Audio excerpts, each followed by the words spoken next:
আপোনালোক সকলোকে আজি এটাৰ অতি গুৰুত্বপূৰ্ণ ভিডিঅ'লৈ স্বাগতম জনাইছোঁ। আজি এই ভিডিঅ'টোত অসমৰ লাখ লাখ অংগনৱাড়ী কৰ্মী, সহাৰিকাৰ, আশাৰ কৰ্মী আৰু মধ্যাহ্নভোজনৰ ৰন্ধন কৰ্মীসকলৰ বাবে অতি বিশেষ হ'বলৈ গৈ আছে। আপোনালোকে ছ'চিয়েল মিডিয়াত আৰু আমাৰ এই স্ক্ৰীণত দেখা থাৰ্মেলত নিশ্চয় দেখিছে, এটা খবৰ চৰ্চালৈ আহিছে যে সকলোৰে দৰমহা বা মাননি 11,999 টকালৈ বৃদ্ধি পাব পাৰে। বহুতে কৈছে এয়াৰ চৰকাৰৰ নতুন উপহাৰ। এই কথা অন্তৰালৰ প্ৰকৃত সত্য কি? সঁচাকৈয়ে ডক্টৰ হিমন্ত বিশ্ব শৰ্মা ডাঙৰীয়াৰ চৰকাৰে ইমান টকাৰ বৃদ্ধি সিদ্ধান্ত লৈছে নেকি? নে এয়া কেৱল এটা চৰ্চা বা উৰা বাতৰি? আজি এই ভিডিঅ'টোত মই আপোনালোকক ঘূৰাই পকাই কথা নকৈ একেটা চৰকাৰী তথ্য আৰু কেবিনেটৰ শেহতীয়া সিদ্ধান্তৰ ভিত্তিত সমগ্ৰ তথ্য ভাঙি পাতি বুজাই দিম। গতিকে অকণমানো স্কিপ নকৰাকৈ ভিডিঅ'টো প্ৰথমৰ পৰা শেষলৈকে চাব, কাৰণ এই ভিডিঅ'টোত আপোনালোকৰ ভৱিষ্যতৰ আৰ্থিক সুৰক্ষাৰ কথা সাঙুৰি লোৱা হৈছে। চৰ্চা হোৱা যি আপোনালোকে দেখিব পাইছে আমাৰ পিছপিনে থকাৰ যে 11,999 টকা খবৰটো কি আচলতে। প্ৰথমে বৰ্তমান ভাইৰেল হৈ থকা এই নিৰ্দিষ্ট পৰিমাণৰ টকাটোৰ কথালৈ ছ'চিয়েল মিডিয়াৰ বিভিন্ন প্লেটফৰ্মত প্ৰচাৰ কৰা হৈছে যে অংগনৱাড়ী কৰ্মী আৰু আশাৰ কৰ্মীসকলৰ মাহেকীয়াৰ যিটো মাননি 11,999 টকা কৰা হ'ব বুলি। আপোনালোকক জনাই থওঁ যে বৰ্তমানলৈকে চৰকাৰে এনেধৰণৰ কোনো নিৰ্দিষ্ট 11,999 টকাৰ ফিক্স অংকৰ অফিচিয়েলভাৱে ঘোষণা কৰা নাই, অৰ্থাৎ অফিচিয়েল নটিফিকেশ্যন জাৰি কৰা হোৱা নাই। কিন্তু ইয়াৰ অৰ্থ এইটো নহয় যে দৰমহাৰ বৃদ্ধি পোৱা নাই বা ইয়াৰ কোনো আলোচনা হোৱা নাই। চৰকাৰে সময় সাপেক্ষে বিভিন্ন কেবিনেট বৈঠকত মাননি বৃদ্ধি প্ৰক্ৰিয়া চলাই আহিছে। আমাৰ তৃণমূল পৰ্যায়ৰ ভগ্নীসকলে যি হাৰত দিন ৰাত একাকাৰ কৰি কাম কৰে, তাৰ তুলনাত এই 11,999 টকাটো এটা প্ৰস্তাৱিত বা দাবী কৰাৰ পৰিমাণ হ'ব পাৰে, যিটো আমাৰ কৰ্মী সন্থাসমূহে চৰকাৰৰ ওচৰত দাবী জনাই আহিছে। এতিয়া আমি জানিব লাগিব যে বৰ্তমান চৰকাৰে আচলতে কিমান টকা দি আছে আৰু শেহতীয়া চৰকাৰী কেবিনেট ফাইলত কি উল্লেখ আছে।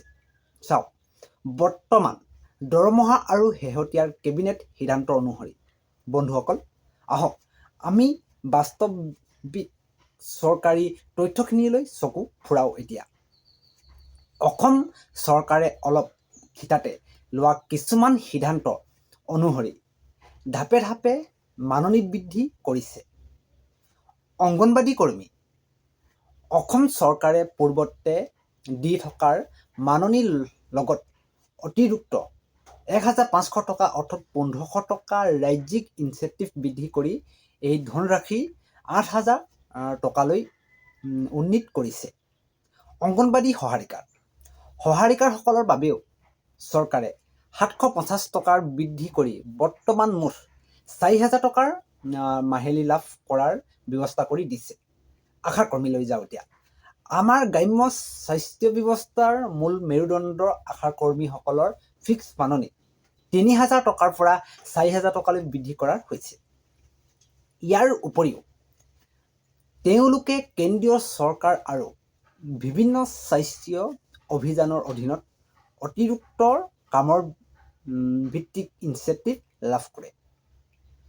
আশা ছুপাৰভাইজাৰসকললৈ এতিয়া আমি যাওঁ। তেওঁলোকৰ মাননি 9,000 টকাৰ পৰা 10,200 টকালৈ বৃদ্ধি পাইছে। হয়, আপোনালোকে সকলোৱে এই কথা জানে। মধ্যাহ্নভোজনৰ ৰন্ধন কৰ্মী, স্কুলসমূহৰ ৰান্ধনীসকলৰ মাননিও পূৰ্বৰ 1,500 টকা অৰ্থাৎ 1,500 টকাৰ পৰা বৃদ্ধি কৰি 2,000 টকাৰ কৰাৰ সিদ্ধান্ত লোৱা হৈছিল। গতিকে আপোনালোকে দেখিবলৈ পাইছে যে চৰকাৰে অলপতে মাননি বৃদ্ধি কৰিছে, যদিও আমাৰ সমাজৰ বৰ্ধিত বজাৰৰ যিটো মূল্যৰ তুলনাত এতিয়াও যথেষ্ট কম, নহয় জানো? সেইবাবে সমগ্ৰ ৰাজ্যজুৰি পুনৰবাৰ এই মাননি 10,000ৰ পৰা 12,000 টকালৈ পৰ্যন্ত বৃদ্ধি কৰিবলৈ কৰ্মীসকলে আন্দোলন আৰু দাবী উত্থাপন কৰি আহিছে। এতিয়া আমি চাম যে কিয় দৰমহা আৰু অধিক বৃদ্ধি হোৱাটো প্ৰয়োজনীয় বা অধিক বৃদ্ধি কিয় দৰমহা হোৱাটো জৰুৰী। এতিয়া আটাইতকৈ গুৰুত্বপূৰ্ণ প্ৰশ্নটো হ'ল যে কিয় এই মাননি অতি সোনকালে বৃদ্ধি হ'ব লাগে।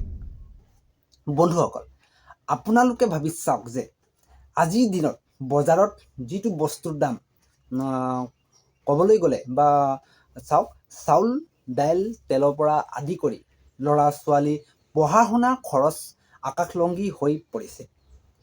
এনে স্থলত এজন বা এগৰাকী অংগনবাড়ী কৰ্মী বা আশাৰ কৰ্মীয়ে যি সেৱা আগবঢ়ায় সেয়াৰ অতুলনীয়। গৰ্ভৱতী মহিলাৰ যত্ন লোৱাৰ, নৱজাত শিশুৰ টীকাকৰণ নিশ্চিত কৰা, স্কুলৰ সৰু সৰু কণ কণ ল'ৰা ছোৱালীক প্ৰাক-প্ৰাথমিক শিক্ষা দিয়াৰ পৰা আৰম্ভ কৰি এই সকলোবোৰ কাম আমাৰ এই কৰ্মীসকল অৰ্থাৎ অংগনবাড়ী বা আশাৰ কৰ্মীসকলেই কৰে। মহামাৰী ক'ভিডৰ সময়ত যি হৈছিল সমগ্ৰ বিশ্বত নিজৰ জীৱন উচৰ্গা কৰি আমাৰ আশাৰ কৰ্মীসকলে ঘৰে ঘৰে গৈ কাম সেই সময়ত কৰিছিল। ঠিক তেনেদৰে মধ্যাহ্নভোজনৰ ৰন্ধন কৰ্মীসকলে পুৱাৰে পৰা ল'ৰা ছোৱালীৰ বাবে চাফ চিকুণকৈ খাদ্য প্ৰস্তুত কৰে, কিন্তু তাৰ বিনিময়ত তেওঁলোকে মাহে লাভ কৰে 2,000 বা 4,000 টকাহে। এই টকাৰ ঘোৰ আৰ্থিক সংকট। সেইবাবে মুখ্যমন্ত্ৰী ডক্টৰ হিমন্ত বিশ্ব শৰ্মা ডাঙৰীয়াই নিজেই বিভিন্ন সময়ত উল্লেখ কৰিছে যে চৰকাৰে বিত্তীয় স্থিতি চাই এইসকল তৃণমূল কৰ্মীক পৰ্যায়ক্ৰমে অধিক সকাহ দিবলৈ পৰিকল্পনা কৰিছে। এতিয়া আমি চাম ভৱিষ্যতৰ সম্ভাৱনা আৰু বাজেটত কি আশা আছে। চাওক, এতিয়া কথা হ'ল আগন্তুক দিনবোৰত কিবা নতুন ডাঙৰ ঘোষণা হ'ব পাৰে নেকি? এইটো এটা আমাৰ বাবে বহুতেই প্ৰশ্ন। ৰাজ্য চৰকাৰে বৰ্তমান নতুন বিত্তীয় নীতি আৰু বাজেট প্ৰণয়নৰ দিশত কাম কৰি আছে। অলপতে বিভিন্ন কৰ্মী সন্থাই চৰকাৰী প্ৰতিনিধিত্বক লগ কৰি তেওঁলোকৰ ন্যূনতম বেতন নিশ্চিত কৰিবলৈ স্মাৰকপত্ৰ প্ৰদান কৰিছে। যদি চৰকাৰে এই লাখ লাখ মহিলা কৰ্মী ভোট আৰু তেওঁলোকৰ সামাজিক অৱদানক গুৰুত্ব দিয়ে, তেন্তে আগন্তুক বাজেট বা বিশেষ কেবিনেটত তেওঁলোকৰ ফিক্স মাননি আৰু এঢাপ বৃদ্ধি হোৱাৰ পূৰ্ণ সম্ভাৱনা আছে। হয়তো অফিচিয়েল অংকটো থাৰ্মেলত থকা দৰে ঠিক 11,999 টকা নহ'লেও ইয়াৰ আশে পাশে বা এটা সন্মানজনক পৰিমাণলৈ বৃদ্ধি পাব পাৰে। কেন্দ্ৰীয় চৰকাৰৰ তৰফৰ পৰা মাননি বৃদ্ধিৰ বাবে ৰাজ্যসমূহক নীতি নিৰ্দেশনা দিয়াৰ কথা চলি আছে। কিন্তু ইয়াৰ মাজতে মই আমাৰ সকলো অংগনবাড়ী আৰু আশা কৰ্মী লগতে ৰন্ধন কৰ্মী বাইদেউসকলক এটা অনুৰোধ কৰিব বিচাৰোঁ যে আপোনালোকে ইউটিউবৰ বা ফেচবুকত যিকোনো ভুৱা জাননী বা চিঠি দেখি পতিয়ন একেবাৰে নাযাব। বহু সময়ত একাংশ লোকে এনেধৰণৰ থাম্বনেইল বনাই বা ভিডিঅ' প্ৰস্তুত কৰি ভিউজ পাবৰ বাবে নিজাকৈ ভুৱা ফৰ্ম বা ভুৱা চৰকাৰী অৰ্ডাৰ তৈয়াৰ কৰি প্ৰচাৰ কৰে। মনত ৰাখিব, যেতিয়ালৈকে অসম চৰকাৰৰ অফিচিয়েল হেণ্ডেল বা মুখ্যমন্ত্ৰী ফেচবুক পেজ বা জনসংযোগ বিভাগৰ তৰফৰ পৰা কোনো লিখিত প্ৰেছ বিজ্ঞপ্তি নাহে, তেতিয়ালৈকে কোনো কথা নিশ্চিত বুলি আপোনালোকে একেবাৰে ধৰি নল'ব। আমাৰ এই চেনেলত আপোনালোকে যদি পোনপ্ৰথমবাৰৰ বাবে ভিজিট কৰিছে বা আমাৰ এই ভিডিঅ'টো আপোনালোকে পোনপ্ৰথমবাৰৰ বাবে চাইছে, তেন্তে সকলোৱে আমাৰ এই চেনেলটো ছাবস্ক্ৰাইব কৰি লগতে কাষত থকা বেল আইকনটো প্ৰেছ কৰি ৰাখক, কিয়নো এনেধৰণৰ গুৰুত্বপূৰ্ণ আপডেটসমূহ মই লৈ আহোঁ। আৰু আপোনালোকৰ যদি মাননি বৃদ্ধি সন্দৰ্ভত কিবা যদি অফিচিয়েল নটিফিকেশ্যন চৰকাৰে জাৰি কৰে তেন্তে এই চেনেলৰ জৰিয়তে আপোনালোকক মই পোনপ্ৰথমে জনাবলৈ চেষ্টা কৰিম। লগতে আজি এই ভিডিঅ'টো আপোনালোকে কেনে পালে তলত কমেণ্ট কৰি আপোনালোকৰ বহুমূলীয়া মতামতটো নিশ্চয় জনাব বুলি মই আশা কৰিলোঁ। আজিলৈ ইমানে। অন্য এটি ভিডিঅ'ত লগ পোৱাৰ প্ৰতিশ্ৰুতিৰে আজি মই সকলোৰে পৰা বিদায় ল'লোঁ। ধন্যবাদ। জয় আই অসম।